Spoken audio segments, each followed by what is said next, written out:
It's kind of like deja vu. Any of you guys that have watched some of my videos from a little while back know that I put out a video on a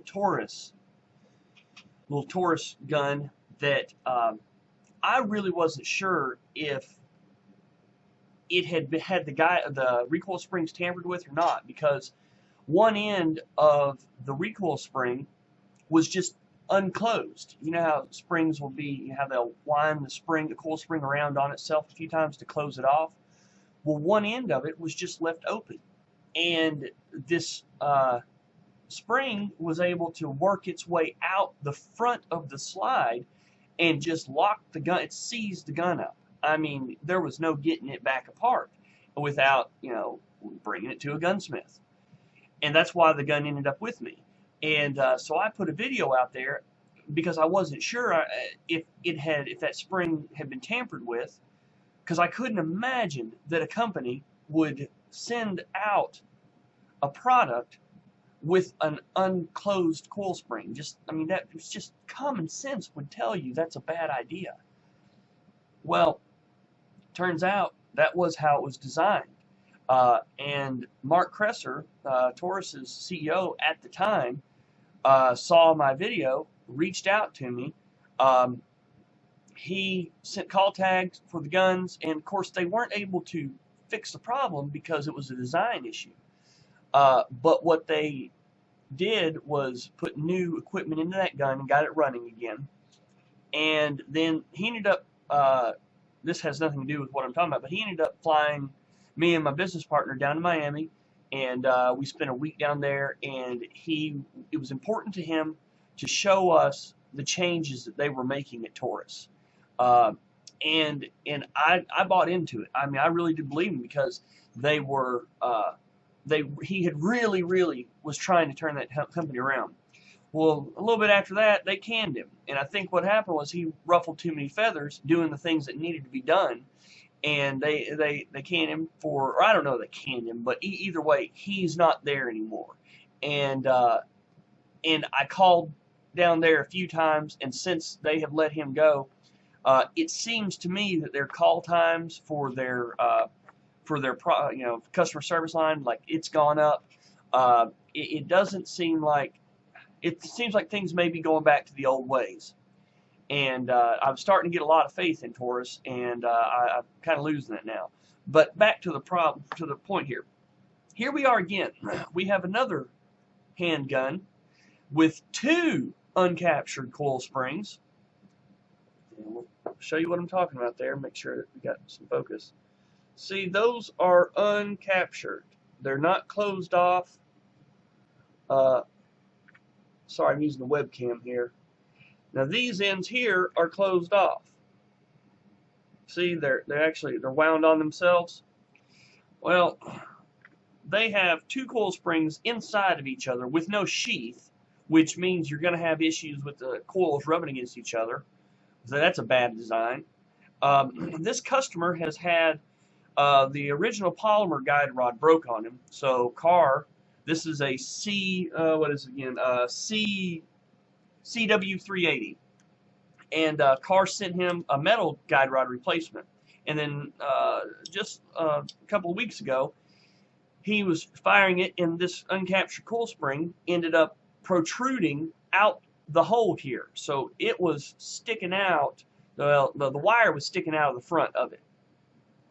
And Kahr was very unhelpful to him, he said. They were rude on the phone, and they made him buy new springs. Well, the springs really weren't the problem. It was the design. And so he ended up, having to replace them and everything. Well, whenever he had me take a look at it, we'll see if you guys can make this out here. Get it a little closer here. Maybe I don't need that much light. Can you see the bulge right around? You can see it there, just barely. It's not focusing very well. Yeah, there you go. You can see that bulge there. Apologize for the lack of a good camera here. I just wanted to make this real quick because I'm kind of hot. Either way, you can see that bulge. Now, two ways that bulge could have happened. It could have happened just from firing it. I would say probably the bulge happened from him having to hammer the slide back off of the springs and everything where it had bound itself up. And I don't believe that's any fault of his. Well, I just contacted Kahr, and whoever I spoke to on the phone, the idea that I got of him was him sitting there playing on his Mac, completely uninterested in helping out. He was rude, and he had such an attitude of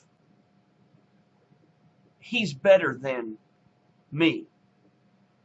He was condescending, and these were subtleties. It wasn't like he was outwardly rude. He was just a little prick. And whenever I spoke to him about it and everything, I was asking him what the customer would be looking at, and he would interrupt me and be like, he'd just have to send it in. Okay, well, if he sends it in, what can you give me any idea of what the... He said, we won't know until... He just cut me off. We won't know until we see it. Yeah, I get that. I know. You can't tell until you see the gun, but you can tell someone over the phone a general idea of what may be happening.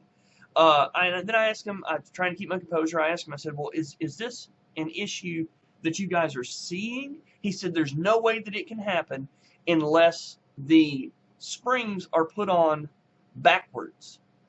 I said, okay. I said, let me ask you this then. What is the proper alignment of these springs? How are these springs supposed to go on there? Which direction are they supposed to be pointed? And he said that the open end is supposed to go towards the muzzle. Okay?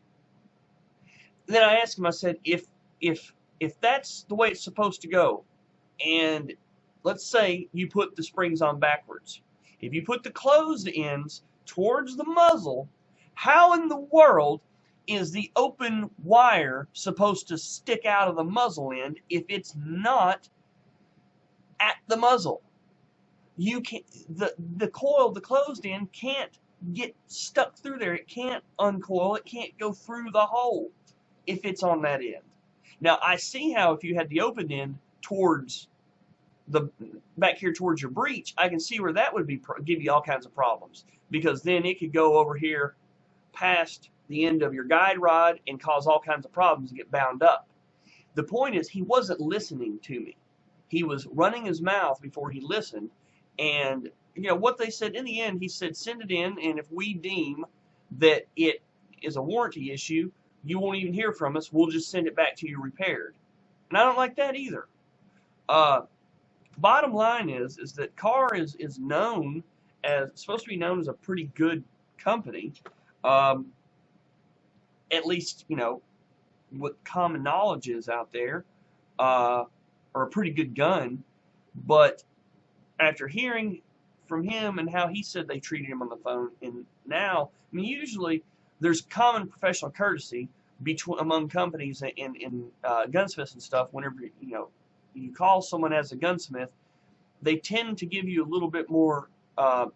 They tend to listen to you a little bit more, or pay a little bit more attention to you, because you can get jaded in the industry with everyone calling, and you hear the same problems over and over again, and usually they're customer fault. But with this is a design issue. It was true with Taurus. It's true with Kahr. And I mean, look at this. I mean, granted, this is the lower end line gun, but right back here are the only 2 points that you have metal on metal contact for the slide.